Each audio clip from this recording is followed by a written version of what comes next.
Let's start with key bridge projects. More than 200,000 vehicles use the Howard Franklin Bridge daily. This one bridge serves more people in one day than the Courtney Campbell Causeway, Gandy Bridge, and Sunshine Skyway Bridge combined.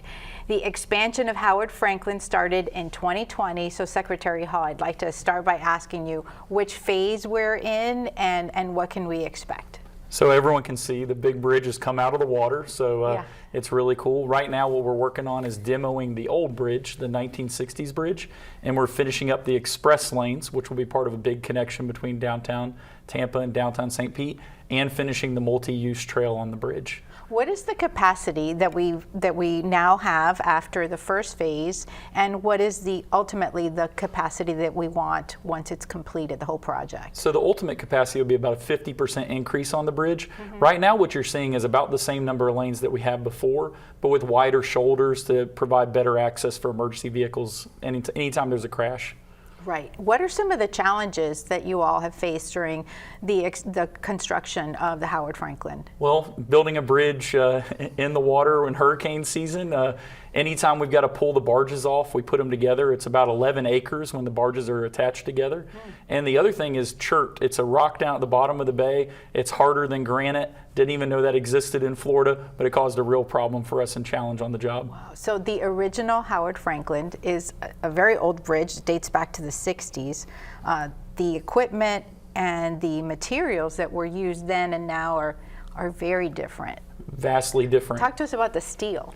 Yeah, so just the amount of steel on the bridge is enough to build a nuclear submarine. So when they bring that up to us, we're like, wow, that's huge. So a Nautilus class submarine, we could build it with the steel we've got in there. Oh my gosh. I want to shift, make sure we have time to talk about the key projects in District 1. There are two bridges that are going to be replaced. These are strategic bridges of the Cortez Bridge connecting Manatee and Sarasota, and the DeSoto Bridge that connects Hernando and DeSoto counties. Secretary Driggers, why these specific two bridges to replace? Each of these bridges provide critical connectivity for the community. With the Cortez Bridge currently servicing 15,000 vehicles a day, and the DeSoto Bridge servicing over 65,000 vehicle per day trips. Wow. So the Cortez, let's talk a little bit more about the Cortez Bridge. This is a drawbridge that goes over Sarasota Bay. What are the benefits of replacing this drawbridge? We want to be proactive as an agency to make sure that we can maintain that critical connectivity. So replacement, looking at the current operation and in the future, the Bascule Bridge today operates. It's driven by an activated raise whenever we have a boat. So the future bridge will be a fixed span with a 65-foot vertical clearance, which will allow continuous movement of the vehicles as well as the navigation of boat traffic underneath. And how does this really affect mobility in the region? You said that there are strategic reasons for replacing this particular bridge.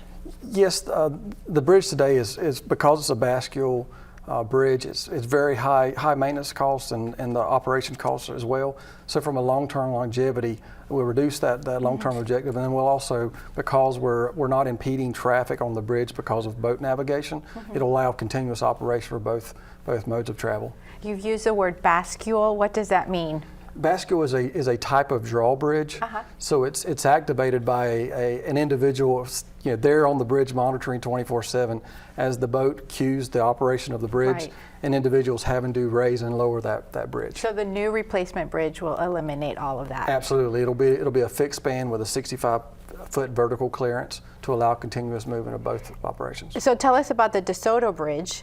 This one is over the Manatee River, and I understand that first responders in particular are looking at this because they want an outside shoulder, which you all are planning to build. A lot of folks would be surprised to know that it wasn't built with one in the first place. Absolutely. The new bridge, the footprint of the bridge will have a 10-foot inside shoulder, two 12-foot lanes, a 12-foot outside shoulder, a barrier separator with a 12-foot shared use path for bicycles and pedestrian service in both directions. So for both of the DeSoto and the Cortez Bridge, where are we in the phase of execution? Is the public still have the opportunity to participate in feedback, providing ideas, the business community? The Cortez Bridge, we expect to go to construction in the summer of 2026. The DeSoto Bridge, we are still early in the process. We've got a few years. We are absolutely looking for public input, community input. There will be multiple opportunities for that. We value the opinions of the community, and we're looking forward to those engagements. Where can folks go for information on those public meetings?